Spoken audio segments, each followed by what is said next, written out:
So we're on a millennial smark again, right? So he has a weird perception of Joshi. Now let's talk. Let's have him in his own words. What he thinks about Joshi. Title, maybe this week it's almost guaranteed that I have to talk about this motherfucker at least one time. Not because I want to, but because he puts himself in the position, the trend all the time, because he puts himself in the position to be the limelight or the subject of the topic, even though it's not a reference to him.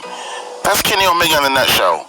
He always has to make everything about him from a subject standpoint. This dude would trend literally in the news, then we have to discuss this motherfucker because when it comes to his own favorable bias. Let me give him a chance. Kenny Omega is well known for his time spent in wrestling in Japan. He was one of the biggest foreign stars in New Japan Pro Wrestling before going full-time with AEW when it launched in 2019. Omega knows a thing or two about what kind of talent the country produces. Okay, I'm gonna butcher this name. I'm gonna butcher the fuck out of this name. Okay, bear with me. Mayu. And guess what? And oh yeah, and the ignorant shit that this dude says, right? Mind you, we're talking about Japanese wrestling. So this is what he thinks about Japan. Now he says this: it's always disrespectful when we as Americans don't embrace of any other culture and traditions, and we have to hear about how ignorant we are from third world countries or communist countries. But he want to talk about my grammar. Japan is not third world. And Japan is not a communist country. So why would you even put this in when you're talking about Joshi? That's one strike. No, I'm not even going to do the strikes. We built sanctuaries. No, you didn't. Now let's... Yamashita, I think I said it right. I'm not sure. It's not a name many American wrestling fans are familiar with. Yamashita is one of the major stars in Tokyo. Oh, I guess Shita. I think I said it right. I'm not sure. Fans for not giving her a chance. And I quote for Kenny Omega. Now, actually, let me quote Mayu Yamashita's first tweet because she put this out first, and then Kenny Omega, I guess, retweeted it and then gave his own little tag to it. I don't know how Twitter works. She said at first, and I guess it's a translation. Some of you might say, "Who the hell?" I guess. But what if I'm not good enough? And I guess it's a translation. Some Japanese person says the exact same fucking thing. Now, this piece of shit, he's pretty much kind of racist and pieces of shit. This guy says every Japanese wrestler say this quote. Now, I'm going to break it down and show videos that this dude don't know nothing about Joshi. Now watch. All the time. I need to try my best. I'm not afraid. I need to do it. But what if I'm not good enough? But I am good enough. But I might not be good enough. Suffer. I have the eternal power to do the things that I know I couldn't do. Literally every Japanese anime known to mankind. Am I not wrong? Am I wrong? And you're wrong. Now let's prove how wrong this piece of shit is. Now, Bushiroad bought Stardom in 2019. Julia. Let's talk about Julia. She came in 2020. She didn't come in talking about I gotta do better and stuff. She came in so cocky. She came from another promotion called Ice Ribbon. Okay? They was gonna push her. But instead, she didn't want to be a jobber to everybody there. She was never going to be the ace in a time that she wanted to be. But she left Ice Ribbon and went to go to Stardom. Now, a legendary wrestler, Joshi wrestler, taught her how to wrestle. She got mad at her and they didn't burn the bridges. They just didn't like the way she did it. Now watch the storyline of Julia. And since then it has been reported that Stardom, love her or hate her, she's raked in multiple... Who is Julia? Well, bastard. Yeah, I think you can end the video now. Now this guy is a simp clown, and we have him in here, but basically Julia came in as a disrespectful person, but she came in the tail end of 2019. Kagetsu was retiring, Hazuki was retiring. They lost like at least 5 wrestlers. Most people was leaving. And the roster felt kind of different. So she came in and Rossi saw her and said, she looks like a white girl with Japanese features.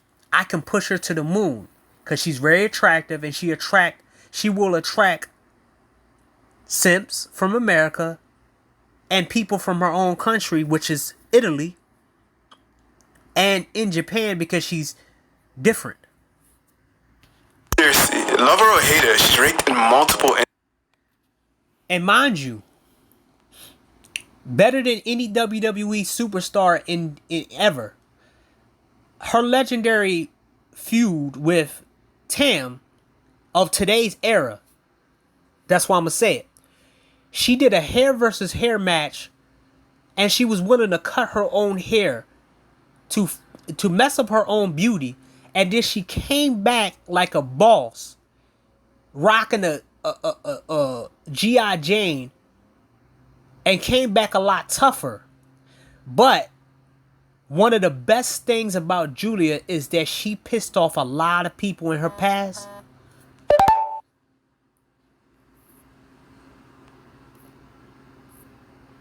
She pissed off a lot of people in her past, and she pissed off a lot of people in the company. So basically, she's a revolving door of storylines. So let's go down the line of Julia's storylines and the kind of woman she is, and show you that millennial smart piece of shit don't know what he's talking about when he comes down to, oh, that's all Japanese wrestling. Of Year Awards for Stardom in 2020, and she was part of the first women from Stardom to wrestle in the Tokyo Dome as part of the pre-show match for Wrestle Kingdom 14, and she repeated this feat again for Wrestle Kingdom 15. She's proven to be a mega draw in Japan, and has even main evented 2 of Stardom's big pay-per-views with her matches over the world champion Utami Hayashishita's matches. The people clearly love Julia, even though she's a heel. But what makes her so special? My name is Sunny the Jobber, and we're gonna find out. The first thing, some tea and scones. She was also one of the few people in the world who would have taken a W either way, as England and Italy played in the finals of the European Football Championships for 2020, in which the latter won. She's European champion, baby! The second thing that makes Julia so special is her badassery. When she arrived in Stardom, she had this aura of badassery about her. She carried herself like a champ, No, she came in there not like a champ. She came in there because everybody was weak. Kagetsu, that match with Kagetsu did a gauntlet match. She did a gauntlet match, or he now. But Kagetsu had a gauntlet match. And it showed how messed up Kagetsu's neck was. Kagetsu wanted to retire because her injuries was catching up with her. Same thing with Arisa. Hazuki, it was some backstage shit that happened that she left in 2019. And she didn't mind eating the pin to Julia.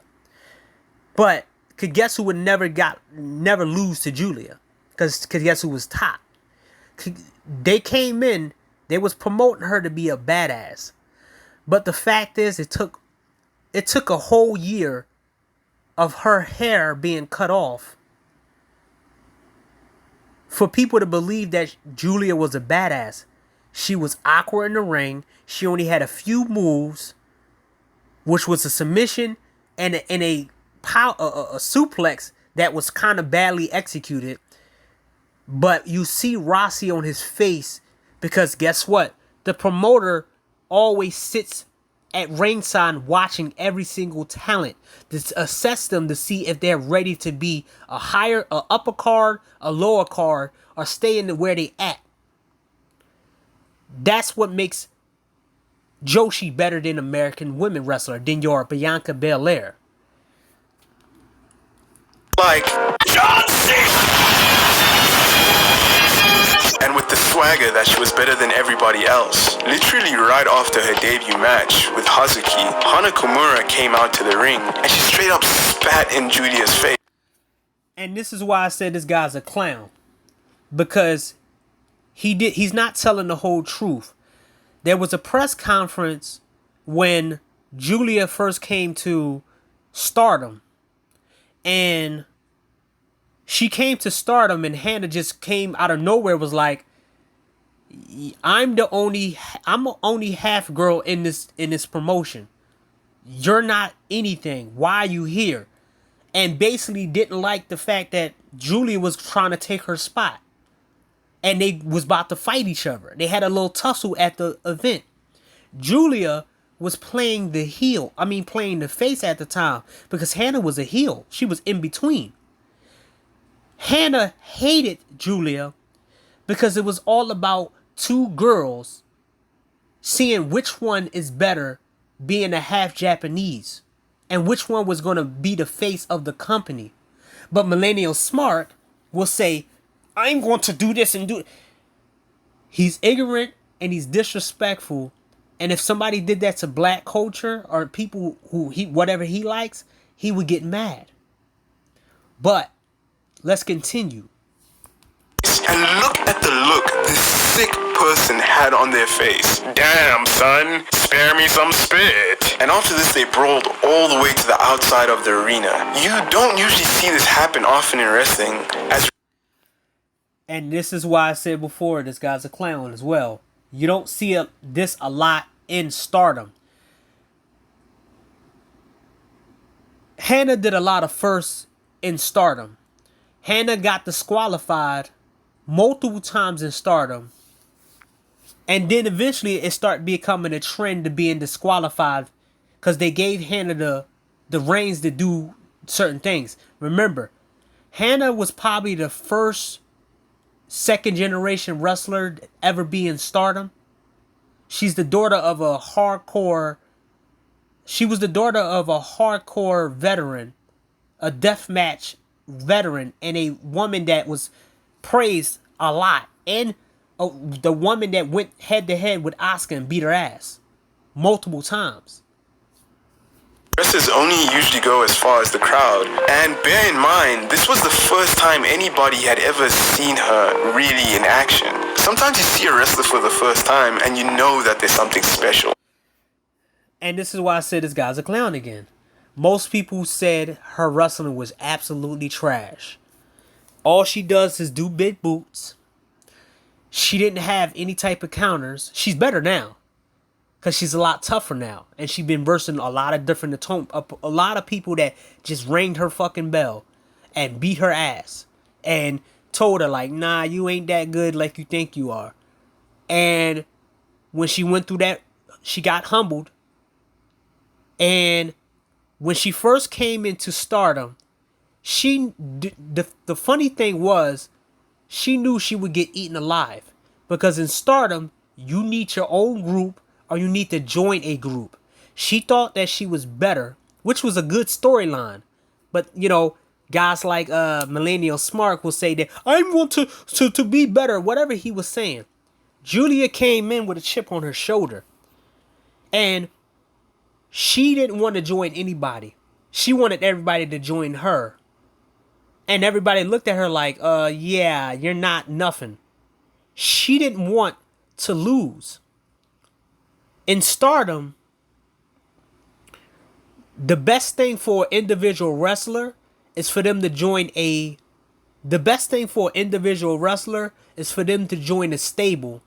And then they have the stable fight their battles.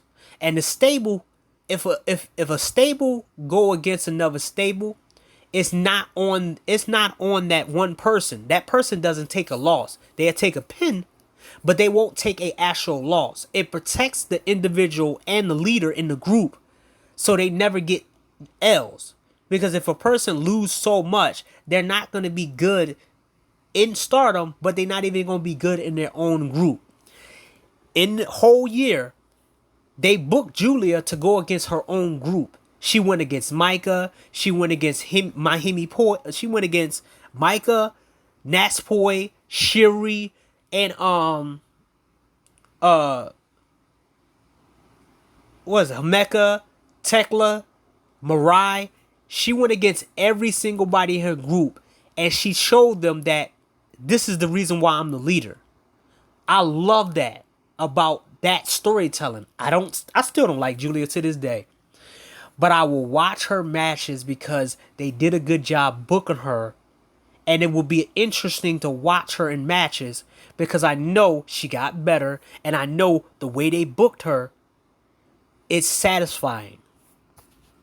And that's the way with Julia. You instantly knew and walked away like nothing happened. Like military gear, combat boots, and John Cena necklace. John Cena! And another It wasn't about the John Cena necklace, man. It was... You can't... I had to got this guy a clown, but... example of a badassery was when Julia took this sick bump off the ring post and got up, congratulated Micah, and walked away like nothing happened. Like... That's what it was all about. That was what it was all about. 2020 and 2021 was basically her building herself up. See, the reason why she won the white belt, she didn't win it from Marisa. She won it in a tournament against Tam. People didn't know how to deal with Julia because Julia was new. Julia was a lot tougher. She just didn't have the matches. She didn't have her moves down packed like she was supposed to. But little bit by little bit, she learned more and more her own. She got comfortable in the ring with different opponents. And when you spend enough time looking at people, and mind you, this is what Millennial Smart don't talk about with Joshi. People, it's a requirement to sit at ringside and watch other people that do a better job in the ring than you are so you can learn from them. This is the reason why you have heels. This is the reason why you have stables. So they can be your support system. And guess what? When you get injured or when you have muscle spasms, they spray cooling spray on your body so you can get back in the match. They give you water so you can get a break. It's like a small break in the match. It's like real fighting, but you don't get no breaks. There's never been a WWE match, female match, that ever went 40 minutes. But in Stardom, it was.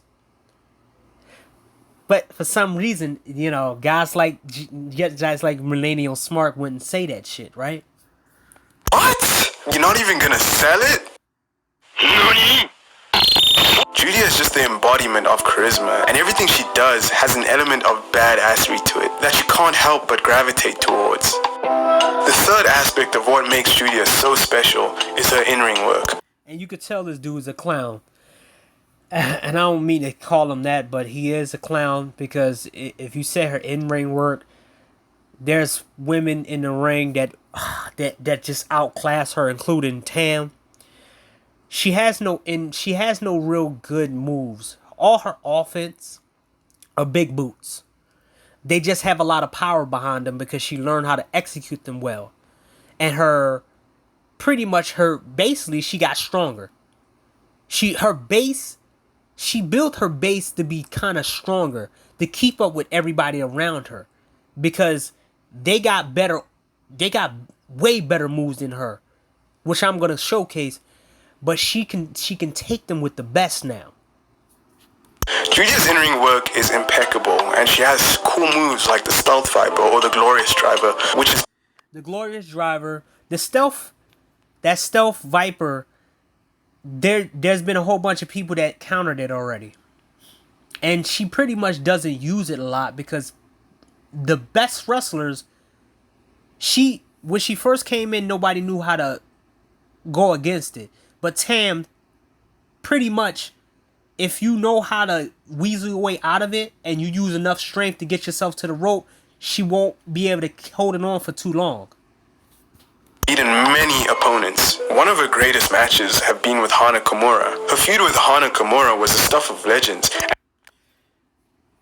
That's the only thing that he got right.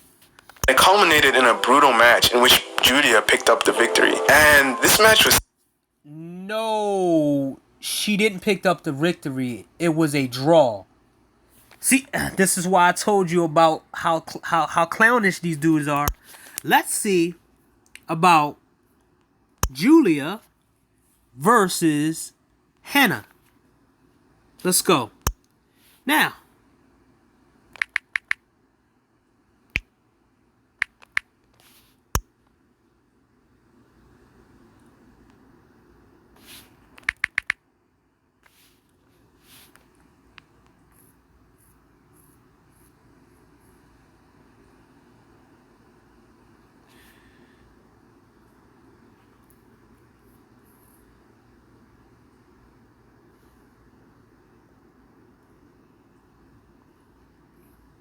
Hana Kimura, which is one of her last matches, was her versus Mayu, which is, kind of sad.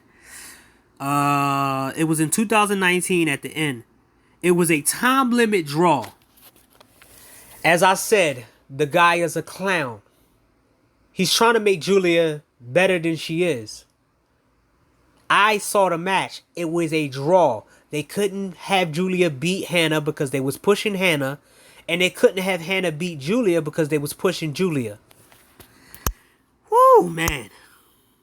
Let's hear him lie again.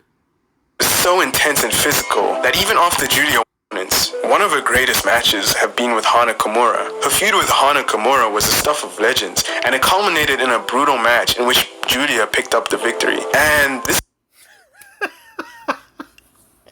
this is what I'm... That's why you think I called him a clown. Everything is a lot of shit that he's saying in here that's somewhat correct, but the thing is he's trying to make her look better than she is, that she was when she came into Stardom. The match was so intense, kid. The build-up to this match was really good, and voila, Julia had to go bold. The third match was the best of the series. Some of her greatest in-ring work in Stardom has also come against Tam Nakano. Julia had a trilogy of matches with Tam Nakano. Tam Nakano unfortunately lost twice in the first two matches, but she did beat Julia in the third match, and the third match was the best of the series, where the stipulation was a bit more hectic, as whoever lost the match would go bold. And voila, Julia had to go bold. One of Julia's greatest matches in Stardom is against Starlight Kid. The build-up to this match was really good, as Julia tried to cut Starlight Kid's mask off with the scissors. I mean, who does that to good old Starlight Kid? And this is why I said he's a clown again.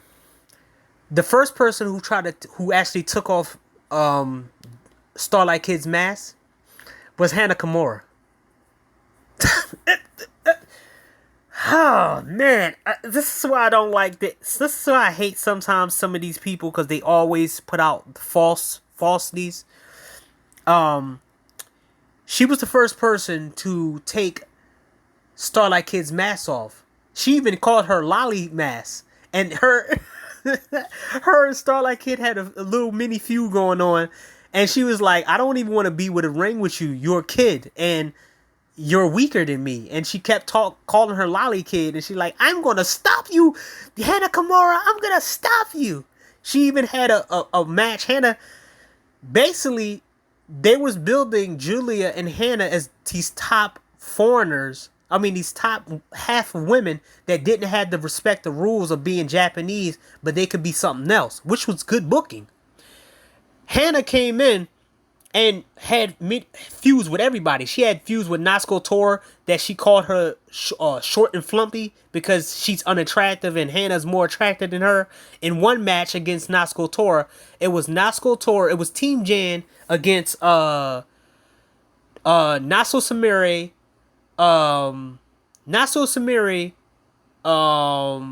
Kagetsu, and Hana Kimura.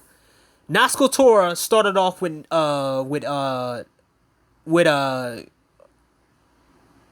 Samire, and she pushed Samire out the way and told Hannah, "Come in the ring." And she was like, "Me?" And she was drinking water like she ain't said nothing. And she was like, "Me? What do you want with me for?" And she said, "Come in the ring. Hurry up. Come on. Come in the ring. I want cause she heard her comments. She heard her comments about her being unattractive. So she wanted to beat her ass for talking about her looks. But hey, you know, Millennial Smart would say dumb shit like, well, they all say the same thing. Like they all don't have character. Oh, okay, sure. Okay, maybe she's not that good anymore since she joined the dark side. Another aspect of what makes Julia so special is her faction Donna del Mundo, which means women of the world. She came with the faction because she knew that if she stayed by herself, she would get eaten alive. And she would eat those pins, and she would look like a lower card. Most people in Stardom who eats pins a lot, it hurts them. But every time a new year comes up, they can recover from that last year. But if you eating pins for 3 years, then you're going to stay on the lower card forever. Now, we're going to see all the storylines of Julia to show that it is multifaceted when you watch Joshi compared to, well, WWE, where they waste everybody and they put Alexa Bliss in storylines and, all these other people. Okay, let's talk about... Hello, everybody. Man, thing to write home about, and is an easy skip if you want to save some time when watching. These three did their best, but there is a reason this was a dark match.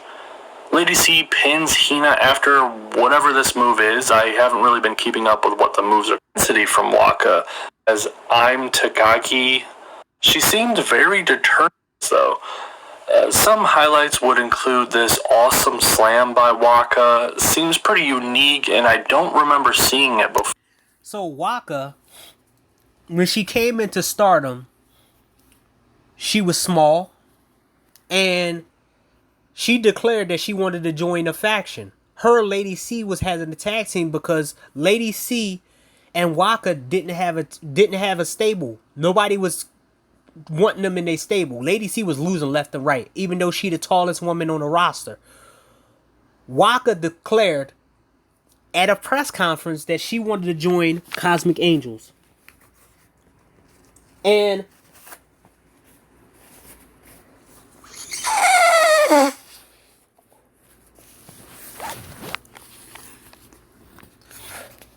Cosmic Angels.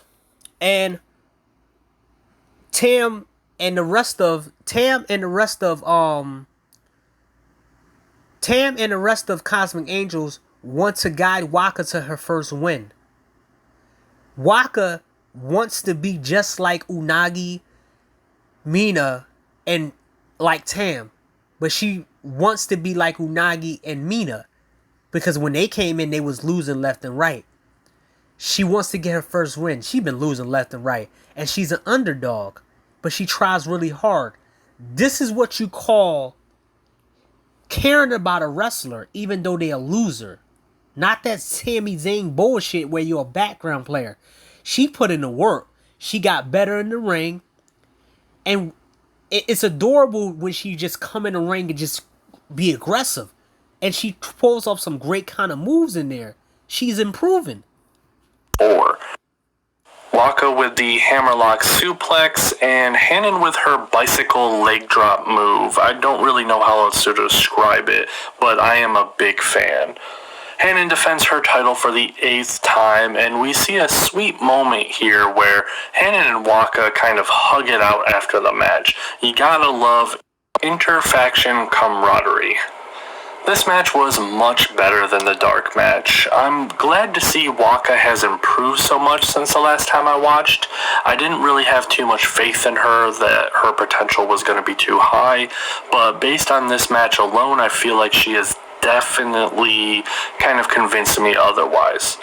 She seems to be trying really hard, and I can always appreciate that. Next, we have a Queen's Quest versus God's Eye match. So, God's Eye is relatively new to me, as they weren't really a thing when I kind of stopped watching.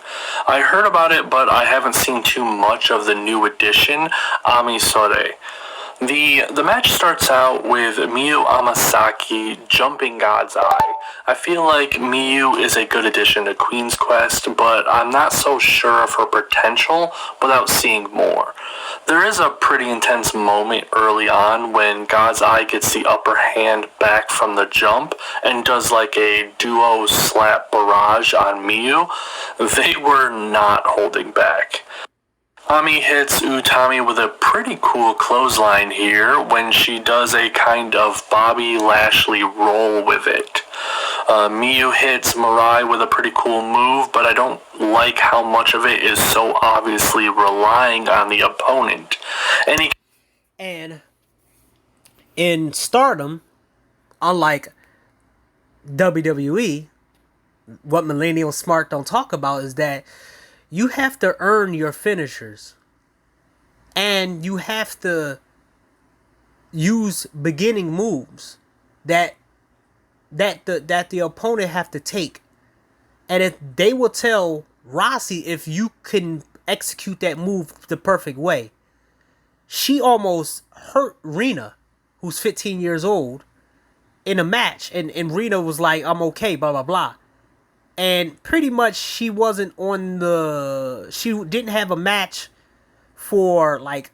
Really, she didn't have a match for like almost a whole month. Because she had to go back and work. And work on that move. But she still new. She just came in this year. So she can get away with it. But eventually by next year she will get good. Because unlike in WWE... their progressions in the ring get 10 times better in 6 months. Kind of move like this where it's obvious it would never work if the opponent wasn't doing half of it with you is kind of lame. But seeing as she is pretty new and obviously not too skilled yet, seeing her pull off a move like this is acceptable. It's like a pop-up driver. It's kind of hard to explain. Mirai wins the match by pinning Miyu after what the translation shows as the move being called Miramare Shock. The match was pretty good. I feel like everyone did a good job keeping it from getting boring.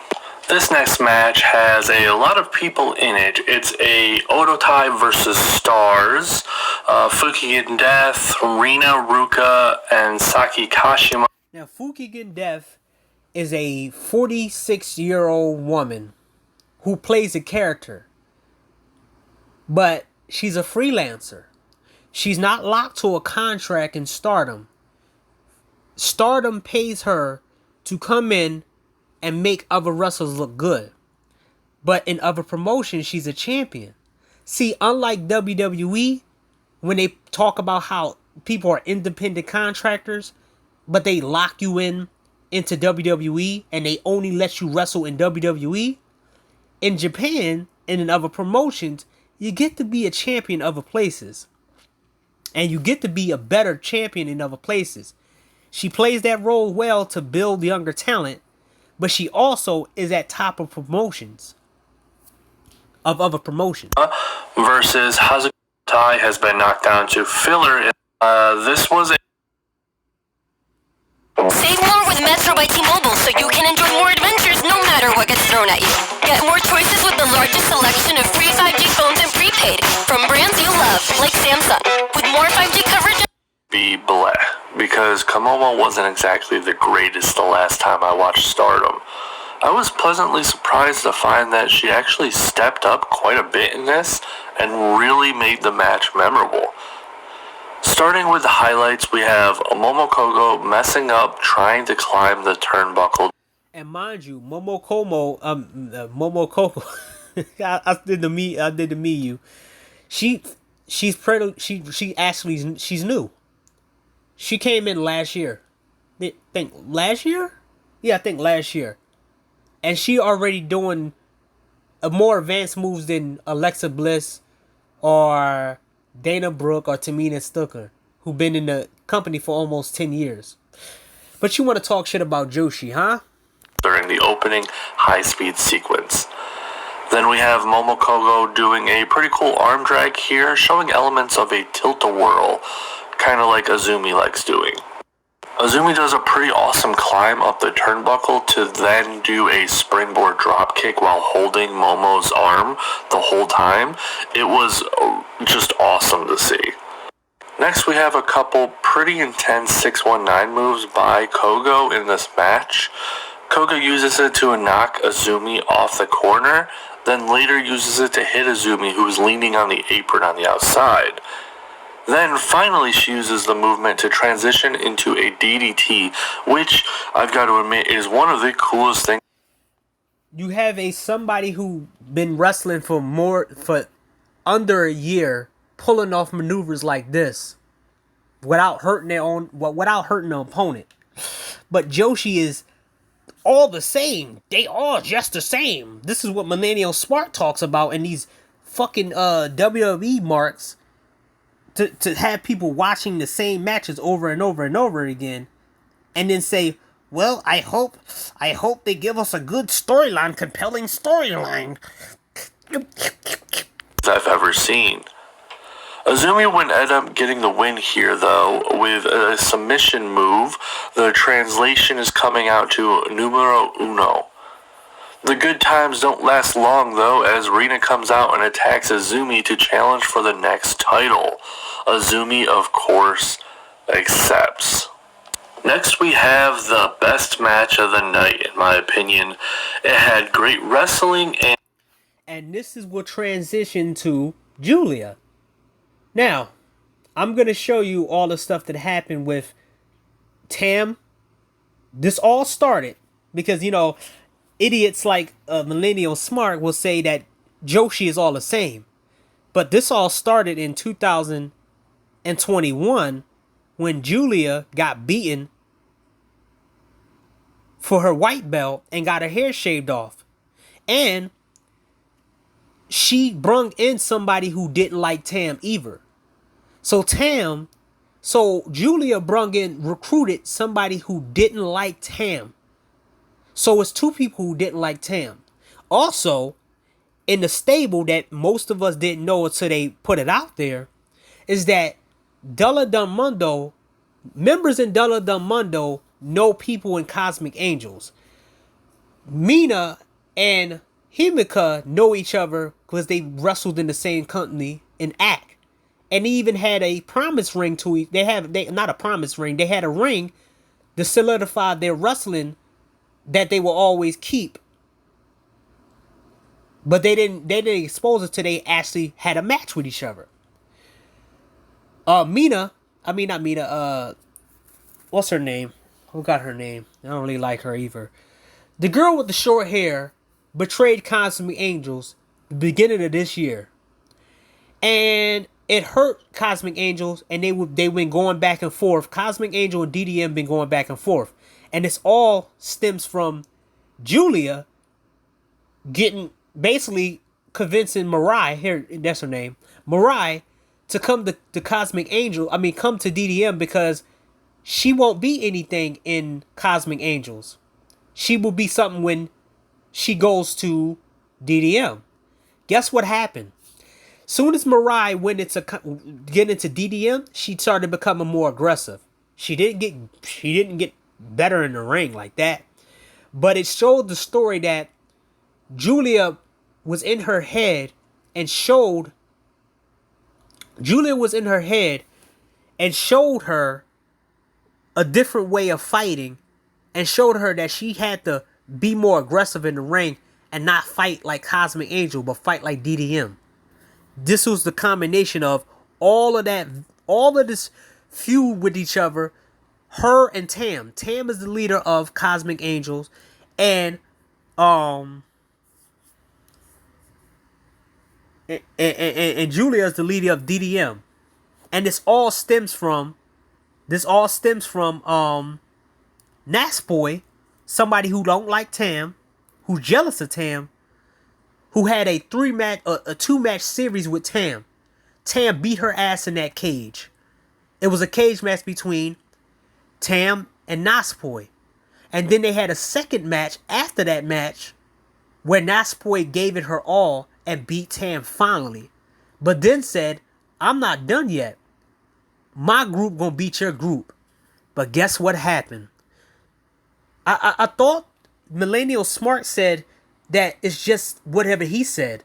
But this is what happened in the feud. The highlights, but also had the most story and emotion attached to it, which isn't a huge surprise because Tam and Julia are involved. It's a Cosmic Angels versus a DDM match. On the Cosmic Angels side, we have Tam Nakano, Mina Shirakawa, Unagi Sayaka, and two people from Colors, Saki and Hikaru Shimizu. And then they are facing Julia, Himeka, Maika, Mai Sakurai, and Natsupoi. Going into this match, I already knew the shocking moments at the end where Natsupoi betrays DDM and joins Cosmic Angels. Even knowing that ending beforehand, this match still held up as amazing. The match quickly erupts into chaos, destroying the typical one-on-one rotation that big matches like this used to do a lot. After the first change out, it became a much more fluid and natural shifting match, people coming in and out at a quick pace. With Cosmic Angels getting the... And one thing that I love about joshi wrestling is that they make movement so... They execute movement so better than anybody in America. And if they have a team, if tag teams, they sequence from each other. Like the way they put their matches together when it comes down to 3-people teams or even a 4-person team and how they execute a certain move and how they sell that move, it's impeccable. But hey, joshi is just the same, right? Advantage first and DDM getting it back. The first elimination was shockingly performed by Mai Sakurai when she kicked out Mina Shirakawa and Himeka while they fought on the apron. Hikari pins Mai Sakurai, then Maika gets 2 eliminations in a row, taking out Unagi Sayaka and then Hikari with the Michinoku driver. Saki flash pins Maika, leaving only 2 on each team. Julia eliminates Saki, leaving Tam all alone to defend against Natsupoi and Julia. While all 3 were on the apron, Natsupoi betrays Julia and super kicks her, then helps Tam eliminate her, then immediately eliminates herself, making Tam Nakano the way. We have Kozen acting. Hikari pins Mai Sakurai, then Maika gets 2 eliminations in a row, taking out Unagi Sayaka and then Hikari with the Michinoku driver. Saki flash pins Maika, leaving only 2 on each team. Julia eliminates Saki, leaving Tam all alone to defend against Natsupoi and Julia. While all 3 were on the apron, Natsupoi betrays Julia and super kicks her, then helps Tam eliminate her, then immediately eliminates herself, making Tam Nakano the winner of the match. This is where the awesome... And this is the storytelling right here. These women they beat the shit out each other.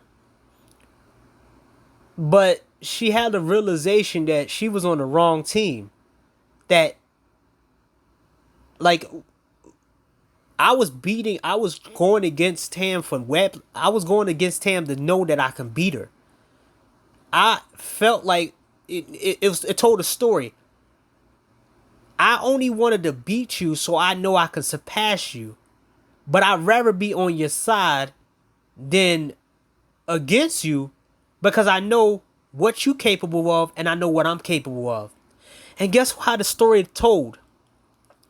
2 people who know each other, who had a rivalry, become a tag team, both established themselves. One is a high-speed champion. The other one was a white belt champion. And guess what happened? Once they came together and they put them in tag team matches, guess what happened? Now they have the tag team championships. Oh, wait. Let's... Do I gotta lie? Wait. Wait.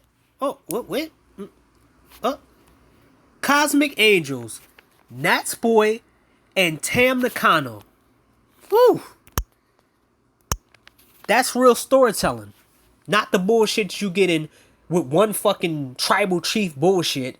You got one fucking stable in one damn group. You got background players. You have no good women in the matches. You have all these stupid ass groups and stuff. Everybody's wasted. And nobody has no damn plan. Nobody has no position. And it's just random shit. And Jake Paul or Logan Paul is versing a champion at a show. And nobody's beating his ass, teaching him a lesson that he shouldn't be in the WWE ring with him. They're just letting him do what he wants. Some storytelling comes into play. We have Kozin acting incredibly confused and shocked, while DDM looks on the disbelief and hurt side. Natsupoi was tired of being DDM's cute mascot or pet. She wants to get better, and she sees herself only doing that beside Tam, someone she has looked up to. DDM obviously doesn't take this well, but are actually pretty upset in different ways, which is interesting. Julia seems betrayed and lashes out, declaring Natsupoi an enemy. Himeka is heartbroken, saying that Natsupoi has changed and threw away their cherished friendship. Thekla seems the most broken up about it, visibly crying and not even being able to say anything. I love this fucking match, and I never felt I didn't feel that kind of me watching Stardom and watching all their whole 11 years. It felt like that I was watching Sasha Banks and Bayley 10 times more, because the storylines was just feeding me different storylines, feeding me left and right better storylines than I ever seen in American wrestling. And then the stuff that I seen in New Japan, and the long-term booking in New Japan, and the long-term booking in some of the other promotions, I'm like, this is all you have? It's like I was eating at a 5-star restaurant, and then WWE is McDonald's. I'm like, what the hell is this shit? Giving a very heartbreaking wave as she is the last to leave the ring. Maika seems angry as she finds Natsupoi crying and acting sad about betraying DDM to be conflicting with her actions. Tam Nakano accepts Natsupoi into Kozin and says she will never regret choosing them. Everyone seems pretty happy about it, but Mina does have moments where she looks annoyed or upset. But I could just be looking too much into it because it doesn't seem like they're going in that direction. This match was by far the best, and it had me intrigued from beginning to very end. The semi-main event was a title match where Starlight Kid was challenging Saya Kamitani for her white belt. Saya Kamitani successfully defended her title for... Now let's see the storyline with Julia. Okay, we're gonna go to Julia's storyline. So we got a backstory. That clown who said, you know, Julia came into Stardom. She beat Hazuki in 2019 when Hazuki was basically retiring. She came back, but she was forced to retire in some kind of controversial stuff. They re-energized their feud from 2019, and they had a match this year at the G1, not G1, 5-star Grand Prix. And the start of their 5-star Grand Prix match was, this is how it started, because Hazuki still remembers that Julia beat her 2 years ago and wants to get that win back. So this is what happened during a tag team match, that it heated up because when they met each other. I made a friend. He can't talk, but he can sing. スリーカウントはならず、まだ走るしかない、飛び込むしかない、となるとジャーマンスプレックス。おい、まさかここで。返された。もうポイントの意識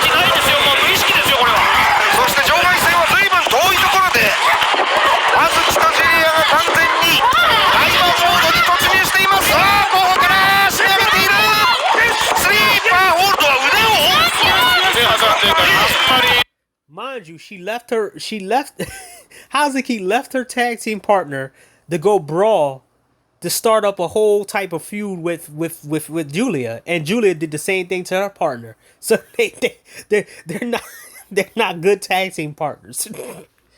And mind you, Kuma is Hazuki's like tag team partner because both of them came back to Stardom.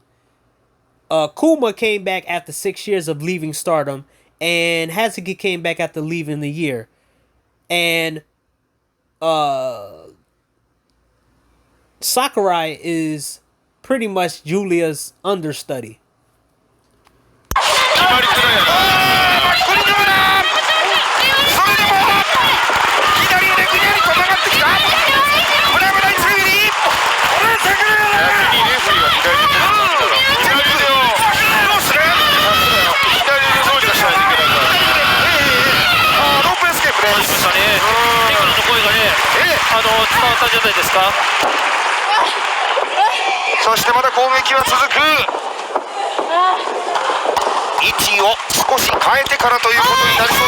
And mind you, Hazuki is a babyface now. And when Julia beat her, she was a heel because she was in Odotai. Now, Hazuki is in Stars. Somebody who Stars didn't like Odotai. まあ、清水クラウド酸素が行き渡らなくてクラクラするから医者もすぐ行った方がいいと思うわ。ちょっと動き心配ですね。この後トップロックからバッチリだね。これは全部センタープレスぶっ潰しました小熊。桜井舞の野望ここに力があったら今のついえました。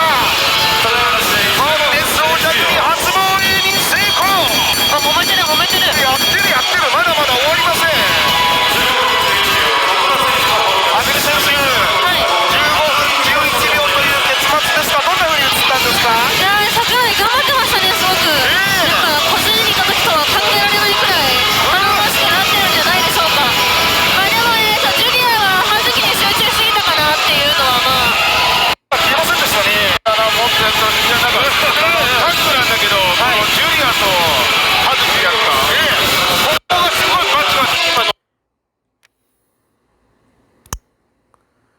So, then you have things like this.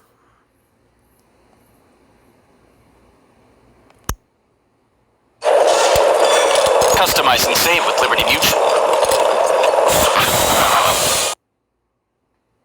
John Fetterman's proud of releasing a record number of felons from prison early. He's even pushing to end life sentences for felony murder. Eliminating the felony murder law. That's crazy, but that's far-left John Fetterman.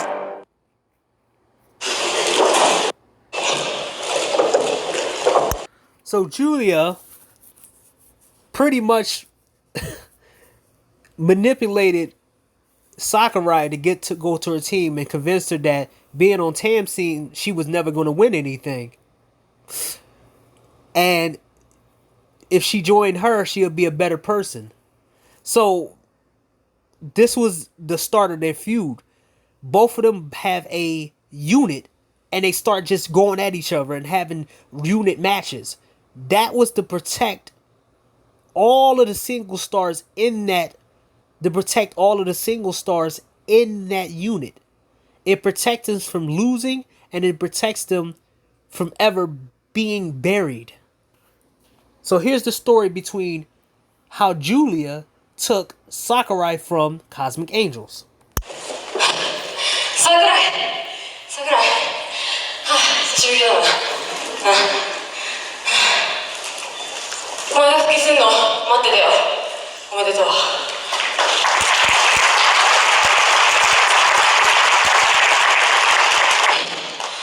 お前ね、あれだよ。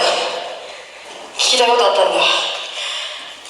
覆面かぶったうちらに襲われてさ、あの時のこと覚えてる？覚えてる。ねえ、言ったよね、その後。お前はそのままでいいのかっつってねえ、一生コズミックエンジェルスにいたら変わんねえぞって、なんかいろいろ迷って考えてたみたいだけど、なんか心が決まったんだとかなんだとか言ってたけど、答えを聞かせてくれるかな。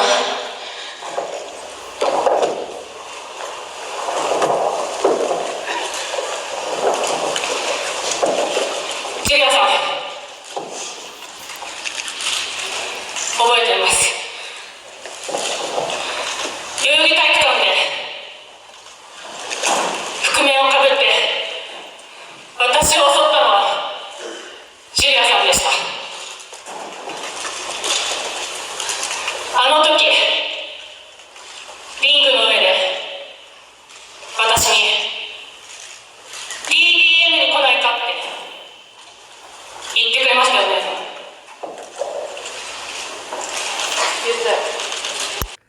And this is between Tam. This is pretty much a war that they got soldiers between Tam and Julia. Julia took Sakurai, and Natsupoi left to join Tam. But we talk, but there's no interesting storylines, right? There's no interesting storylines. It's all the same, right? It's all I want to live and be fighter. I got the power and all this.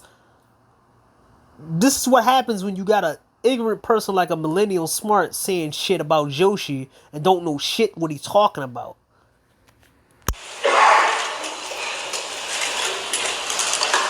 私の答えはもう出てます。私はジュリアさんのもとでプロレスがしたい。だから EDM に入れてください。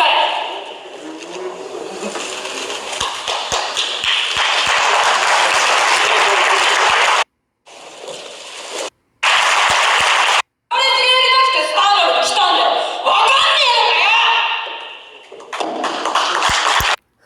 And mind you, I'm going to show you the end result of my Sakurai meeting up with Tam. They didn't wait a whole damn. They didn't wait 2 years to execute this storyline. They didn't do this. They didn't wait a year to execute it. They didn't wait 3 years. They didn't push whatever they wanted to push. They got this done in a couple months. And guess what happened? My Sakurai met Tam in the middle of the ring this year and got her ass whipped. But let's see. Let's see and declare the words of what Tam says to Sakurai or what it means to be against her.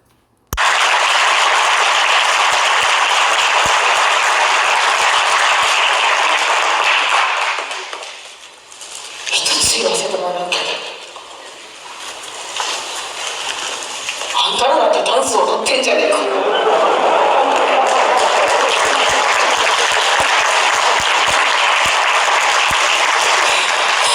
分かったよ。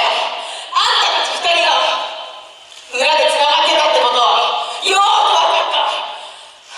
桜井、私を裏切ってジュリアンとこ行くってこと、どういうことだか分かってんだよね。分かる。絶対に許さない。あんたたち二人ともだよ。絶対にぶっ潰してやる。ジュリア、桜井、お前も。 And you see how hurt they are. But they don't have storylines, right? They don't have storylines, right? They don't have that. They don't have emotions. They have more emotions than that piece of junk WWE that only has one storyline and a bunch of celebrities coming in jobbing out your roster. And y'all all waiting for Bray Wyatt to come back. Or y'all all waiting for Cody Rhodes to come back. Y'all waiting for a match between The Rock. It's weird that y'all just waiting instead of y'all getting a good product now. So let's see what happened between Tam. Well, I'm gonna say this right here.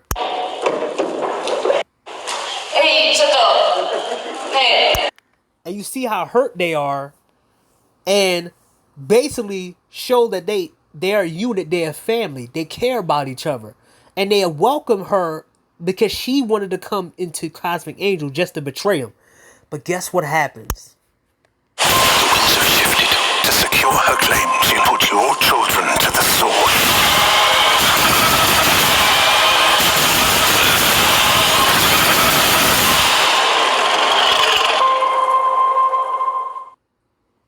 Tonight, we try the new crispy chicken sandwich and fries. Tonight, we Wawa.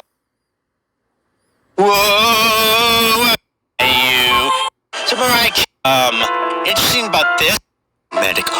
Momo's pissed and attacks her. Her of cuteness, the top kawaii of the cosmos, the former wonder of stardom. Interesting about this is Mai is facing her penance against the goddess as she betrayed Cosmic Angels and joined DDM because she's the secret, epic, cinematic warrior assassin, angel slayer of yesteryear. But when confronted with her past sins, she can only cry as Tam kicks her head in and sends her to a twilight dream for the win. And this is the thing about Stardom. And this is why I laughed at a dude talking about how powerful these women are. A lot of these chicks take headshots. A lot of them take back shots. A lot of them take spine shots like that. And they train their ass off to take these moves. If any of these moves performed in America, they will break these motherfuckers in half over in America. Especially a Mandy Rose. Even a Bianca Belair couldn't survive in Stardom. Shayna Baszler could barely survive in Stardom, let alone they was picking up dough drop like she was a deadlift. They was picking up alpha female like they was walking and carrying her around. And this is what happened. That's long-term storytelling. They're not waiting a year. They're not waiting for a wrestler to come back. They gave you a storyline, a payoff of what two wrestlers would do when they get into the ring with each other. And guess what? Tam. In the end, the angel wows Mai join DDM because she's the secret, epic, cinematic warrior assassin, angel slayer of yesteryear. But when confronted with her past sins, she can only cry as Tam kicks her head in and sends her to a Mind you, this is in a tournament style. You have so many storylines in this tournament, but Joshi doesn't have. Joshi is this and Joshi is that. How is it that they can pull this off and get this payoff nearly in summertime? But WWE have this wait and see. Oh, I gotta wait and see. I gotta see. They teasing this. They teasing that. 8 weeks later, some stupid behind crap come out and y'all just look stupid. Oh man, we got disappointed. How many times y'all gonna let WWE play the shit out y'all? Twilight dream for the win. In the end, the angel wows Mai by speaking to her. And Mai understands.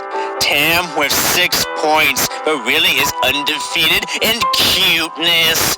Nothing can steal that away. Oh no. The little demon of evil cuteness. This tricksy minion.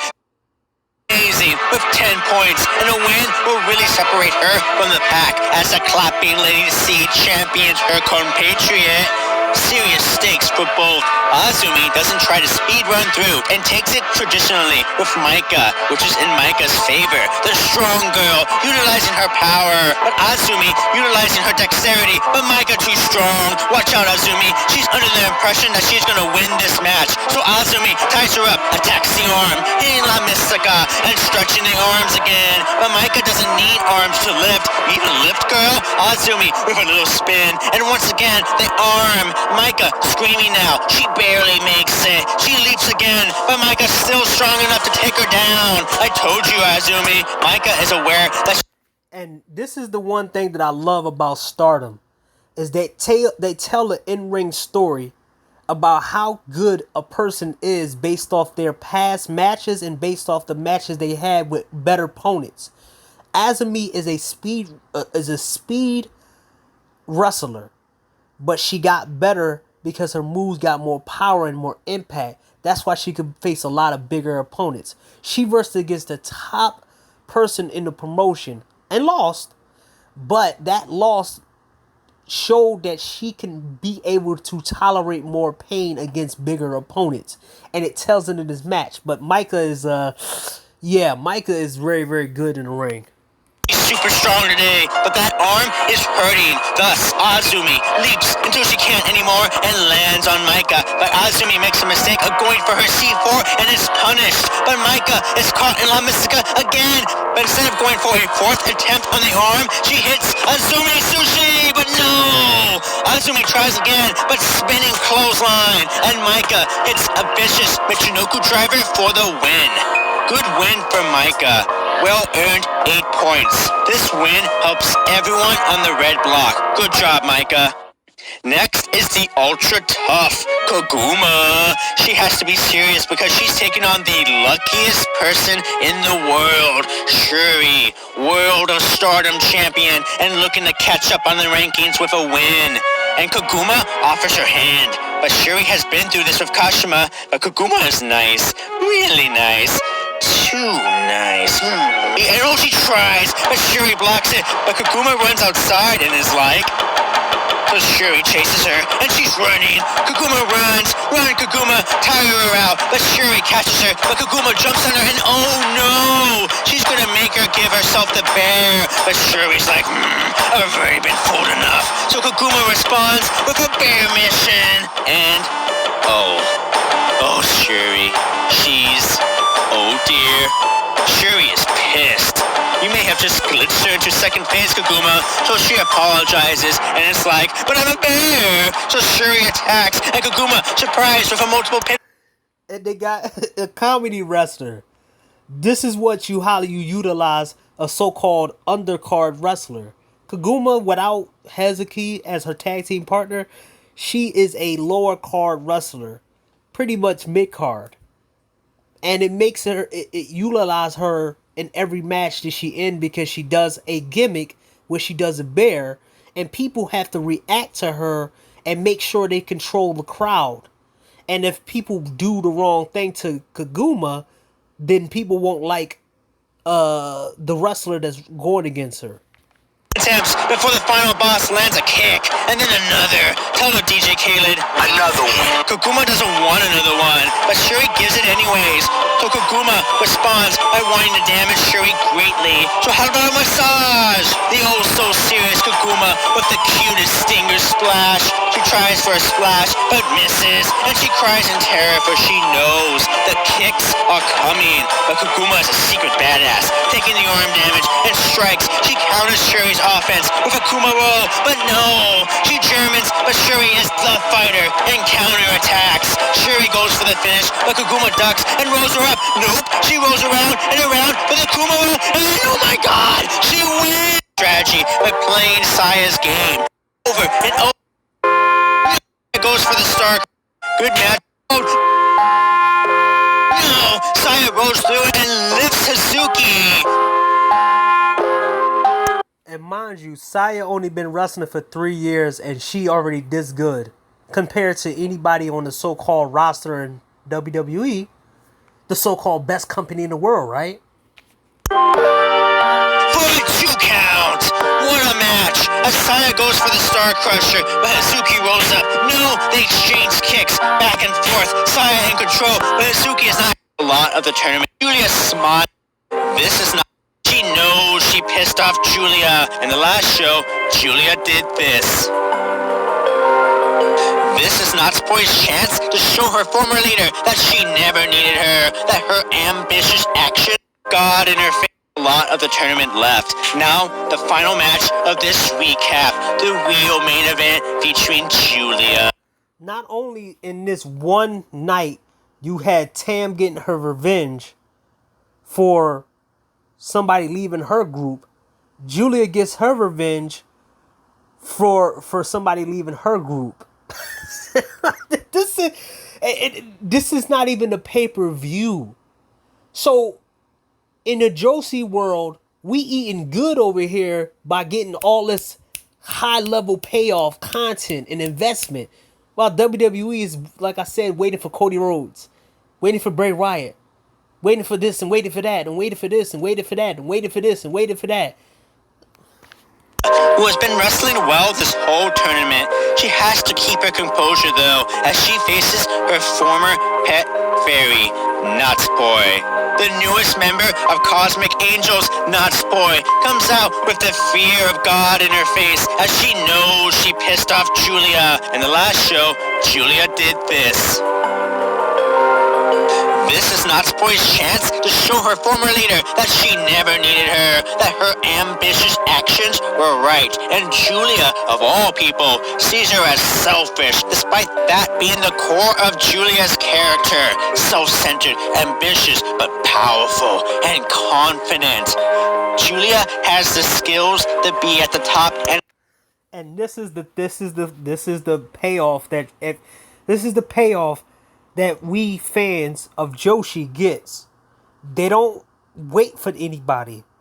They have every single person on the roster busy with something, and then they just hit you with it. But in WWE, all you do is wait. Still be an asshole. Can Natsupoi match? She starts with a slap. Julia smiles. She goes, but Poi dodges, and this makes Julia mad. Show me what you're made of, girl. So Nats tries to be cute, and Julia makes her pay. Come on, what do you got? Face Julia. Show me how tough you can be. Julia goes after the head, taunting Poi to freaking fight me. So she does, and now Julia being a tough girl. This is gonna surely activate Natsupoi's fury. The fury of the fairy. Natsupoi can't seem to get over the emotions of being seen as a pet to her. She beat the goddess, but here, she's a little girl.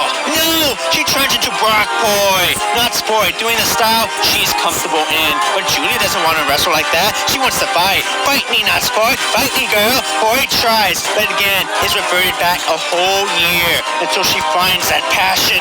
She starts screaming and kicking the queen down, going after her. She's losing control. That fiery spirit that engaged Nakano, now engaged in the Ice Queen of Donna Del Mondo. One with intense momentum and ambition to win this thing.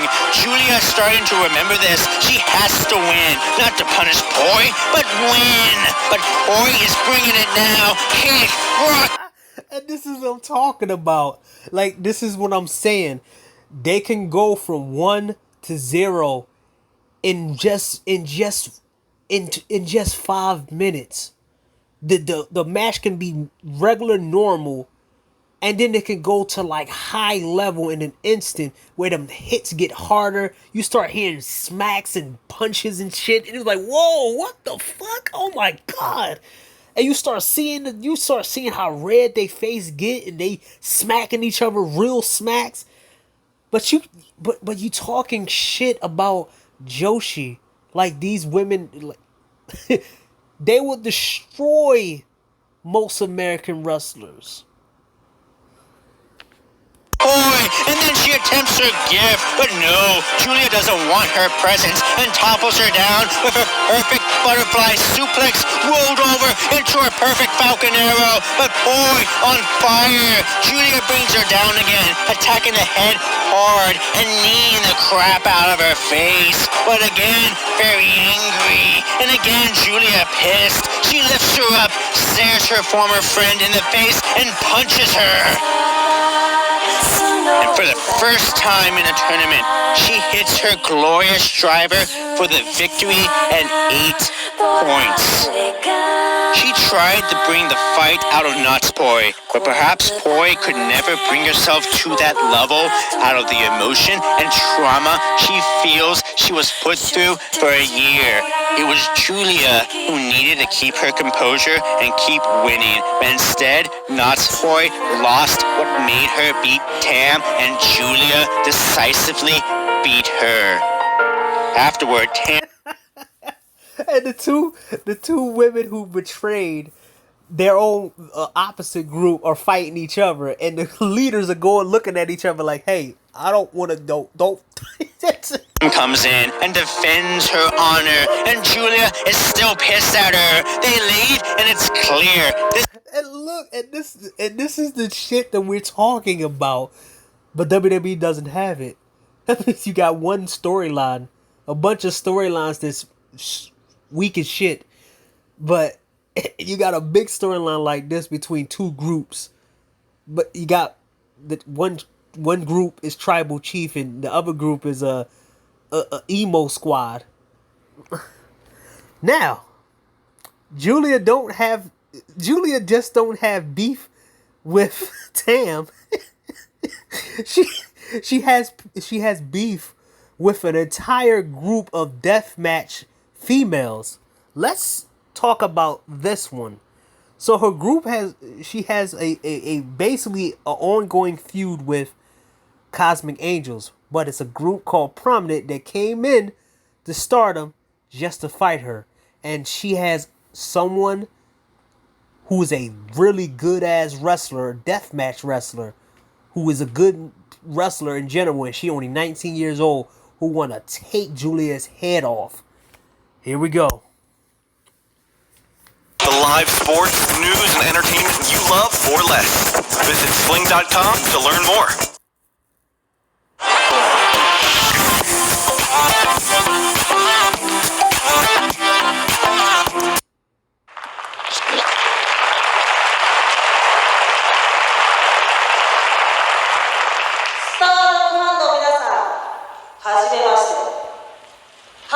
And this girl and this woman right here, I knew about her somewhat in Ice Ribbon a little bit, but I didn't, like I said, I didn't watch Ice Ribbon until I started getting into Stardom full time. I seen her in the G1, man. This chick is powerful as shit. It's no wonder that she's a deathmatch queen. You could see it in her. You could see it in her wrestling attire. Her and Suzuki, they got scars all over their fucking body from the damn work they was doing in death matches. But she can wrestle her ass off. Remember, she was the top of Ice Ribbon for years, for 9 years straight. She was their top star. She can wrestle without death matches. So she dangerous as hell. I seen her matches in 5-star, and I'm like, man, I feel bad for anybody who go against her. I felt bad for Momo Kogo, and she got her ass whipped. But at least she didn't squash her. Even though Momo Kogo is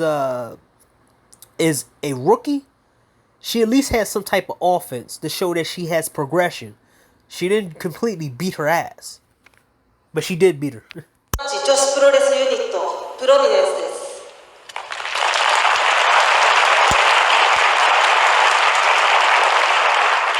今日はこのリングに興味があってわざわざ名古屋までやってきました。おい、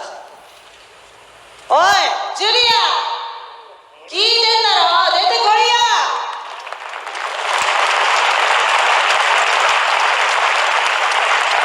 大江さん、音もなく現れたのはこの5人で、ジュリアも来た。And that's the one thing that I love about Julia. And I love the fact that she attracts so many people who don't like her.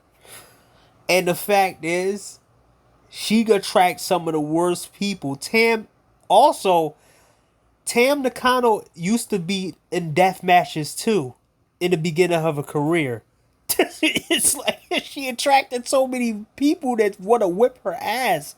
And it's like, this is what you talk about in the story. You don't get buried. There ain't nobody in the group in DDM that is buried. There's nobody in Bullet Club that's buried. There's nobody in Chaos that is buried for them to look good. It's about who's the best in ring, who's the best with the best championships, and who is the leader. Nobody tries to take leadership from them unless they do it in the ring. Naito versed against all his stablemates, and then Evil turned on him in order to get the belts from him. But Naito wins against everybody in the stable.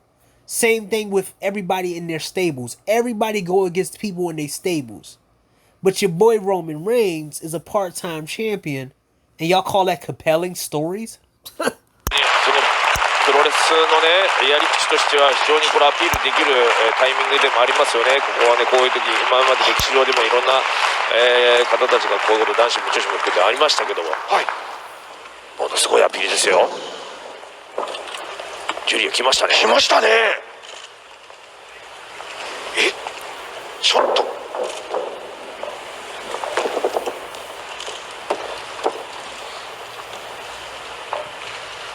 プロレスのジョーカー、久しぶり。よくここまで来てくれた。すず、会いたかったよ。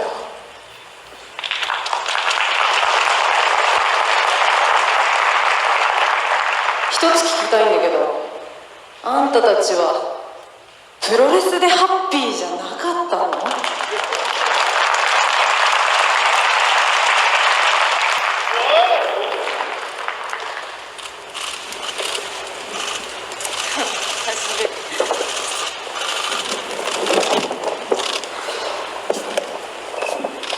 ジュリアさ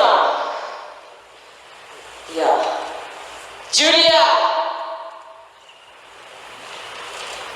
お前が私を裏切ってからあの団体どんどんボロが出て今じゃあの始末だよ。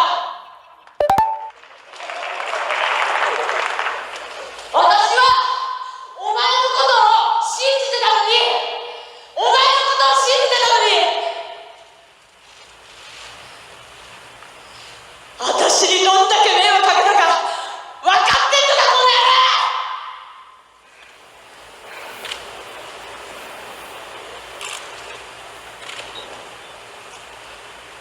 そうだね、本当に迷惑かけた、鈴には。でも私のおかげであんたたちは今ここにいるんでしょ。調子乗ってんじゃねえよ。お前のおかげじゃなくてもな。And even Julia said how tough Risa Sarah is, because Risa Sarah was beating her ass in Ice Ribbon. And it's like, no, you gonna step back, you gonna get in her face, you gonna get in my face. But hey man, it's all about, I'm gonna be better, I'm gonna do this. I mean, this is why you have people like a Millennial Spartan, you know, guys like Jim Cornette, you know, and all these other guys. They don't want to tell you the truth about how in-depth and complex joshi really is. They just want to say some bullshit and then have the little minions come in and say, oh, yeah, you're right. They're so stupid. あんな団体出てきてやってたんだよ。ここに宣戦布告してやる。3月の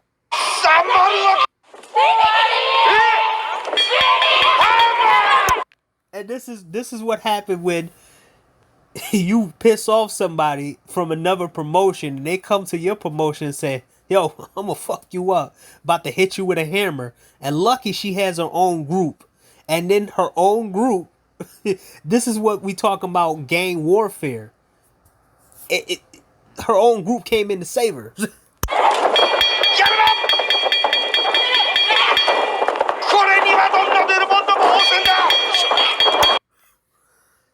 So, let's see how that feud spilled over to Risa Sarah and somebody in her group called Shiri. And they know each other because they wrestled each other years ago. Here we go. Okay, cool. Cucumbers on that. Ooh, one to toast and one to pregame.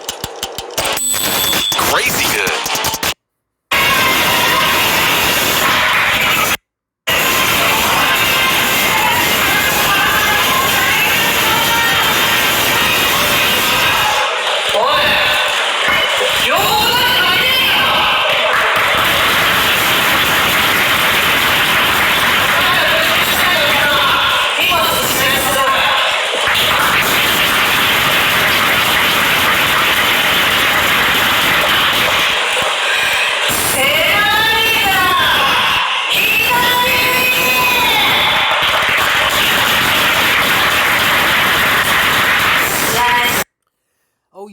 and for people who don't know, Shuri used to be in the UFC and she used to do MMA and have a lot of fights, and she did some other things.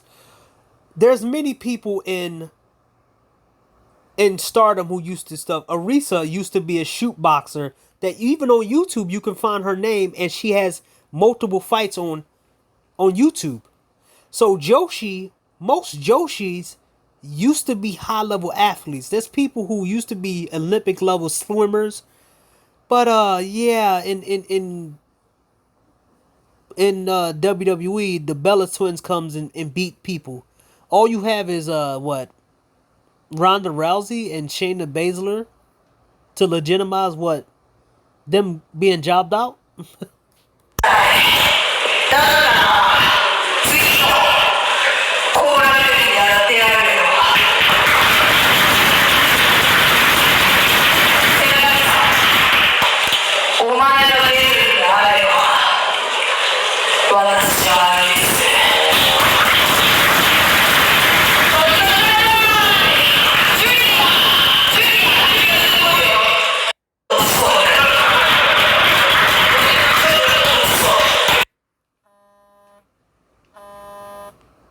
And mind you now, Julia, this has been a build up for a very long time since the beginning of the year.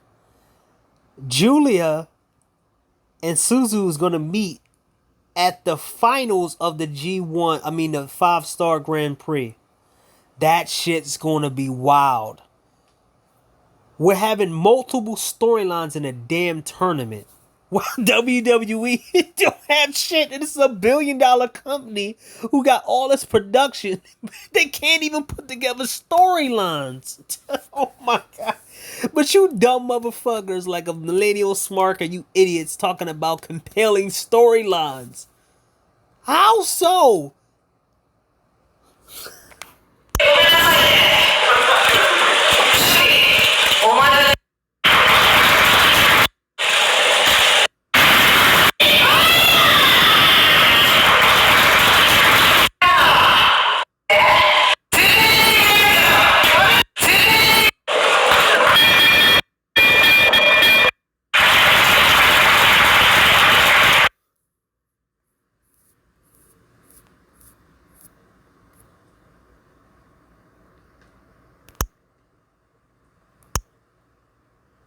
So,